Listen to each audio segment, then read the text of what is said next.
Good day, ladies and gentlemen. Welcome to Drux Milan Unboxing. All South African eyes will be glued on SuperSport on Saturday night when we will be crossing over to Tottenham Hotspur Stadium.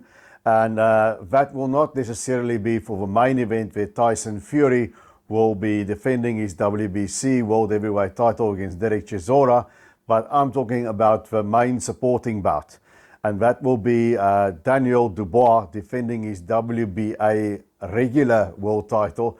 It's a title that doesn't carry recognition in much of a boxing world, but it's an important belt because the holder of that is effectively the mandatory challenger to the top-tier WBA champion Alexander Usyk, or wherever it may be at that stage.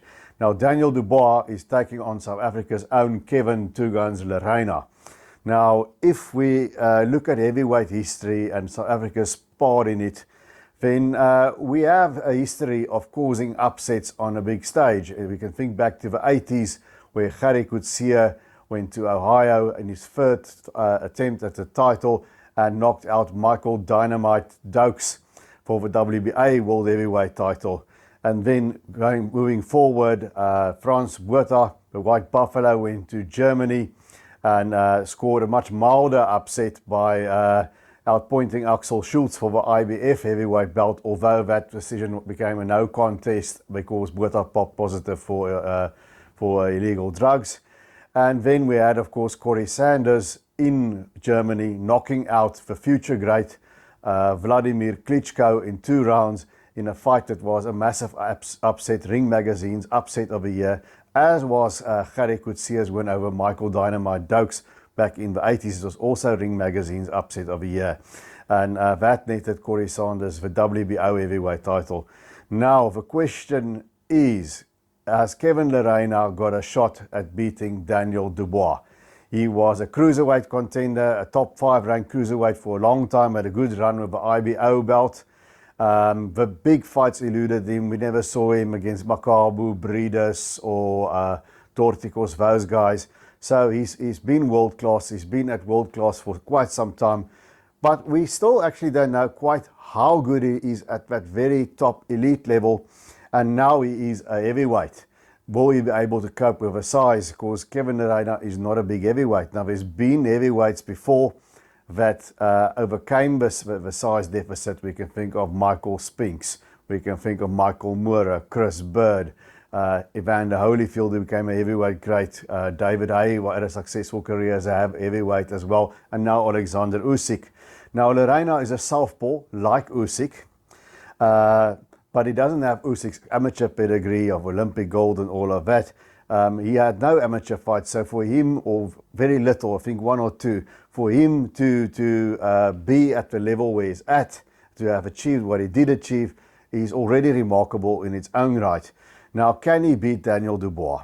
I think that he can. I'm not saying he will, but it won't be absolutely shocking to me if he manages to pull it off against Daniel Dubois. I'll be very pleasantly surprised because, make no mistake, we want Kevin Lerena to win this one. We're all behind him here in South Africa because it will do wonders for South African boxing. We've had Eki Butler's resurgence, winning a WBC eliminator. We have Solani Tete scoring that knockout that's now over Jason Cunningham. It's now been clouded because he tested positive. And of course, we had Sevenati Nonchinga becoming IBF world champion in Mexico. So we didn't have a bad year, but if we can have Kevin Lerena pulling this one off, you know, it's a tragedy of boxing, and it's very unfair, but a big heavyweight win is worth more than a world title win in terms of public attention to the sport than a lighter weight world championship win is. And that is very sad, that is very unfair, but it is the truth, unfortunately, marketing-wise. So we really do want Lerena to win this thing, but we can want and wish for all we do, but the reality is they have to fight the fight. Now, Daniel Dubois, he's 18-1, the single loss against Joe Joyce. He's got 17 knockouts in his 18 wins. Only Kevin Johnson, the journeyman's journeyman, lasted the distance with him. And before the Joe Joyce fight, we shouldn't forget that Daniel Dubois, among the young gun heavyweights, which included him, Joyce, F.A. Jagba, Tony Yoka, Philip Hrgovic, perhaps Frank Sanchez, he was picked as the talent. The Ring, whom I am a contributing writer for, did an issue on the top prospects worldwide. And among names like Jeron Ennis, Virgil Ortiz, Tank Davis, Devin Haney, was Daniel Dubois. That was the expectation of Daniel Dubois. And I was one of the people who picked him to beat Joe Joyce, and I was also one of the people that woefully underrated Joe Joyce, because we've seen now what's become of Joe Joyce and that terrific win that he has over Joseph Parker. He is now right there among the top of the heavyweight division. But I do think Daniel Dubois is still very much a world-class heavyweight. And I think people write fighters off much too easily after a loss. I went and I looked at the Joe Joyce fight again. And it was not as if Joe Joyce gave him a systematic beating. Dubois had some good moments in that fight. At the time of a stoppage going into the 10th, Richie Woodall commentating there at ringside had the fight dead even. And when the fight was stopped in the 10th, we had one judge still having Dubois up and two others having Joe Joyce up. I had Joe Joyce up by a point or two, but it was a touch and go affair. He wasn't disgraced. And in the end, his undoing was his left eye. That jab of Joe Joyce busted up his eye. I believe he cracked the eye socket there. And then he went down from a jab and he called it quits. Now, since then, he's continued his knockout streak. And he picked up a WBA regular belt from an undefeated fighter called Trevor Bryan, whom he knocked out in 4 rounds. But now, let's be honest, Trevor Bryan was undefeated, but he had one of those Don King help manufactured records. He never really beat anyone except maybe a very overvealed Berminster Vern. And if we look at Daniel Dubois' quality of opposition, he gave Nathan Gorman his first defeat, whom Fabio Wardley beat again the other day. And there's some decent heavyweights there on the domestic scene and on the world scene here and there, but no really heavy quality opponents. Joe Joyce had the quality of opposition going into their bout. So Daniel Dubois knocked out a lot of guys. But Kevin Lerena remarked in the article there in the Ring by my colleague Anson Wainwright, who has he knocked out? And it's a valid question to ask. But I do think that Daniel Dubois, he's obviously got the size advantage, he's got the reach, he's got the height, he's definitely got the power. Kevin is 28-1 with 14 knockouts. At cruiserweight, Kevin had respectable power. But I think at heavyweight, he's not really a power puncher. He stopped Bogdan Dinu. It took him 2 more rounds than Dubois did. But against Marius Wach, I was at that fight against ringside. He hit Wach with everything but the kitchen sink. Now we know Wach is a durable, very big guy, but he's never been he's been a world title challenger, but he's never really been a big puncher despite his size. He just doesn't have a snap for that. And he has a good chin, but you know, the top guys had to work hard for it, like Povetkin. But in more recent, before fighting Kevin, the top prospect Aslanbek Makhmudov took Wach out, and Kevin couldn't budge Wach. So I don't think Kevin Lerena has got the power to depend on as a heavyweight. So that's not going to be his game. But what does he have for him? What he does have is he's got that southpaw style. That's something that Dubois will not be familiar with. And he has got the explosiveness and he's got the speed of hand and foot. And I think people underestimate Kevin. I think he's a ballsy guy. I think he's got guts. When the chips are down, he's going to fight. He's not just going to take a knee and go out that way. He's going to make a fight of it and he's coming to win. And I'm thinking that I'm asking myself, why would Daniel Dubois take the fight with Kevin Lerena? Because there's absolutely nothing for Dubois to win here. No win situation for him. I wouldn't take that fight if I was with Dubois camp.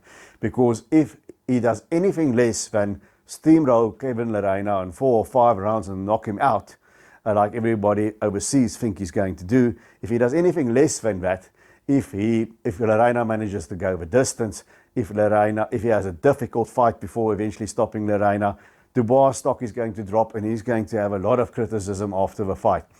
And that is why I think they're underestimating him, because they think it's a nice stay busy fight. They're just going to steamroll him and look good. I can't think of any other reason why they took this fight. And Kevin has got no pressure. He's got everything to win here. And how can he do it? For Kevin, I think it's pretty simple here. He's got to avoid that right hand of Dubois. Dubois has got a very good jab. His money punch is the right hand. That's straight out where he throws it overhand or straight down the pipe. That's his money punch. He's got a good left hook too.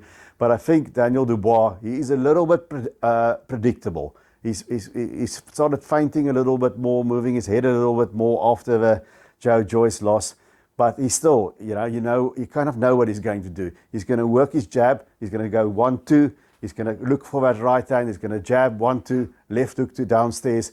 That's what he's going to do. He tends to get a bit trigger happy with that right hand of his. And if you look at the Joe Joyce fight, Joyce just stepped away from by circling to his right. Joyce just kept moving away from the right hand of Daniel Dubois. And it worked to an extent. He did have to take some shots. Joe Joyce always takes shots. But you got to neutralize that right hand, and you've got to neutralize the jab. So Kevin Lerena needs to control distance here because he's a much smaller man, as we all know. He'll have to be out of range, and then he'll have to attack in those quick, explosive bursts that we know him for.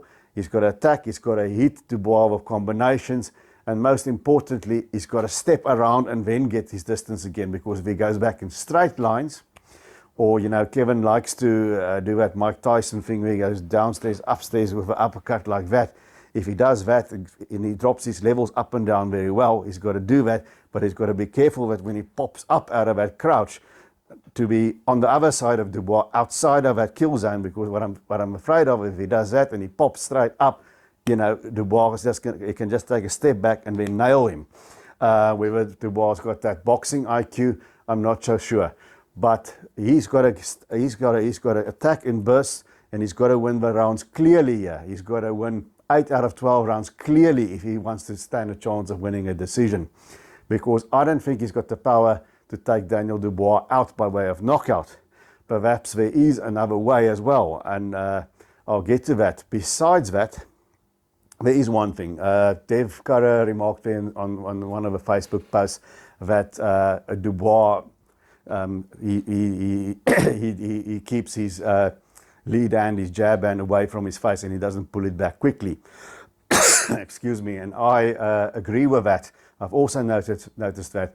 So there's another thing for Kevin, and that ties in with something else. The thing that did Dubois in against Joyce was his left eye. That left eye got busted up, and then when Joyce eventually landed a jab straight on it, I believe he cracked an eye bone. Yeah, I'm not quite sure the extent of it. And then he went down and he couldn't continue anymore. So Kevin needs to target that eye. He's going to be in his southpaw stance.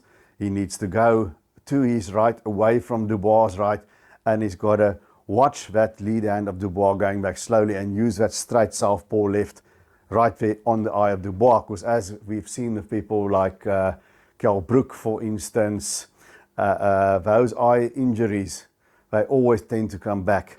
So if I was Kevin, and I'm sure him and Peter Smith would have picked up on it, they're a good boxer trainer duo in my opinion, they will be onto that. So Kevin needs to stick and move, attack and get out, and he's got to fight at a high pace. He's got to make Dubois fight at a pace where he's uncomfortable with, because Dubois is used to knocking guys out in between 1 and 5 rounds. He's only seen the 10th round twice with Johnson and with Joyce. So Dubois will not be used to the distance as much as Kevin would be used to it.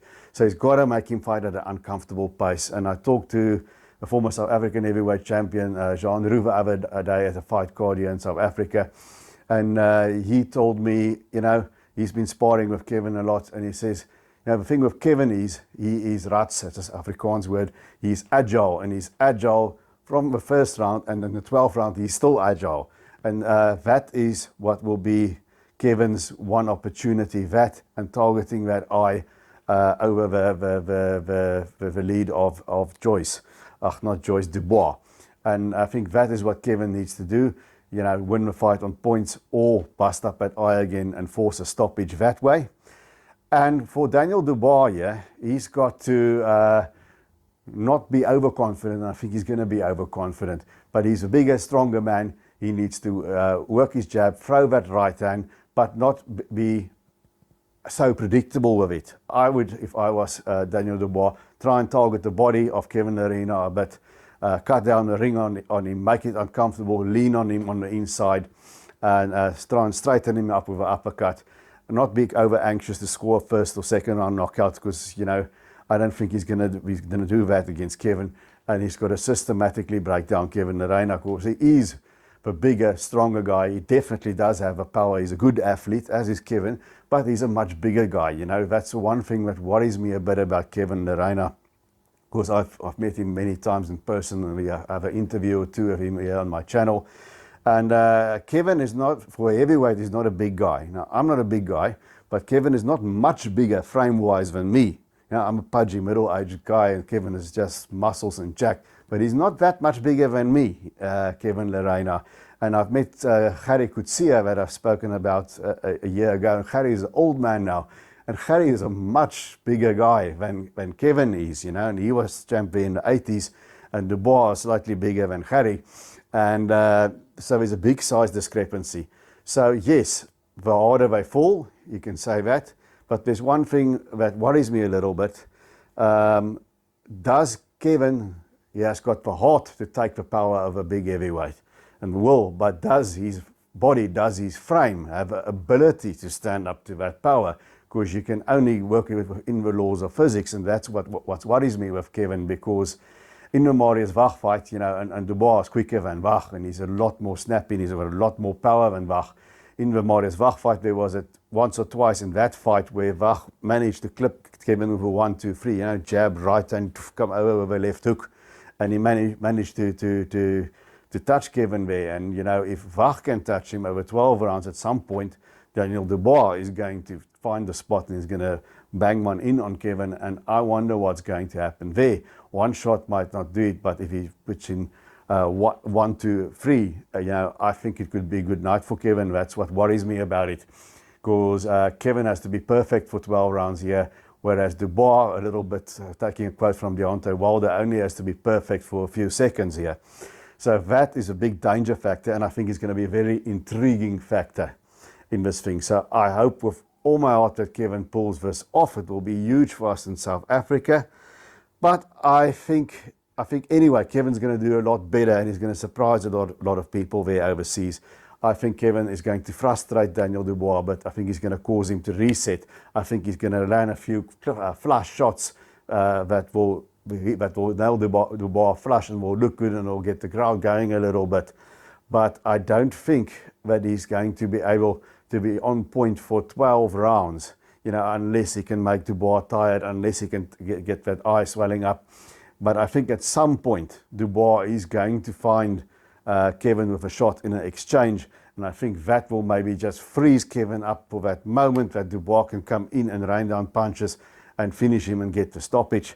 So if I simply think with my head, I think Kevin Lerena is going to win some rounds. I think it's going to be a very competitive nip-tuck affair. I think it's going to be strategically exciting, if that makes sense.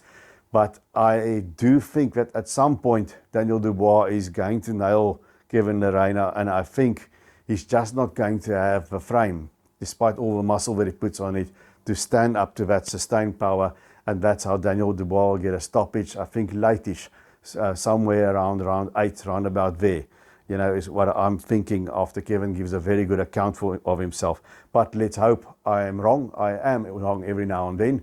So here I really want to be wrong, but that's what I think. Guys, please tell me in the comment section what you think about Kevin Lerena's chances. I know I spoke to Pierre Kutzer a while back on the phone. You know, in America, you'll know him, in the UK for fighting Riddick Bowe, Frank Bruno and George Foreman. And Pierre said, you know, yeah, these guys today, they definitely have a size. He says, the guys I fought, now talking about Bowe, Bruno and Foreman, says they definitely had the size too. He says, but they knew what to do with the size. They had the skills with the size. And Pierre said, I'm not so sure if today's guys have the skills. Now, I've said, I think Dubois is a little bit predictable, but he does have skills. And I think he's improved a bit from the Joyce fight. But tell me what you think of Kevin Lerena's chances in the comment section. How do you see the fight going? In the main event, of course, we have Tyson Fury fighting Derek Chisora after his trilogy of Deontay Wilder and the fight of Dillian Whyte, the #1 contender. He's entitled to a voluntary defense. So I don't begrudge him fighting Chisora. And Derek Chisora, of course, I've got a big soft spot for him. Over the years I've developed it because he always leaves everything of himself in the ring. He always comes to fight, and he's never in a bad fight. But they fought, this will be a third time. The first time was competitive eons ago. You know, Chisora had good moments in that fight. The second time, it's also eons ago. You know, Fury just systematically beat him and dissected at him. There was a thing afterwards that Chisora had an injury. But I don't begrudge Derek Chisora. He shot. I don't think he should be fighting anymore necessarily. I cringe when he takes shots to the head.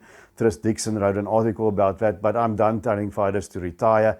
I know now, by now, from being around boxing, this long fighters fight, they're never going to listen. So I'm happy for Derek Chisora that he's got this big payday. He has earned it. He did beat Kubrat Pulev in another typical war in his last fight. So he deserves to have his shot. It's his second world title shot after he fought Vitaly Klitschko so many years ago. And I'm happy for Del Boy that he gets a payday, he gets this fight. But, you know, that's not a fight that I'm going to spend time analysing. Fury is just too good for Derek Chisora. And Derek Chisora will give it a go. He'll get the crowd excited a bit. But I think Fury knocks out Derek Chisora within 6 rounds. So that's a main event for me. I'm much more interested in the main supporting bout. So if you guys watched this far, please give the channel a thumbs up. Please give it a subscribe, share over your social networks. And let me know also what you think of a main event. And until we see each other again, remember to keep those hands up.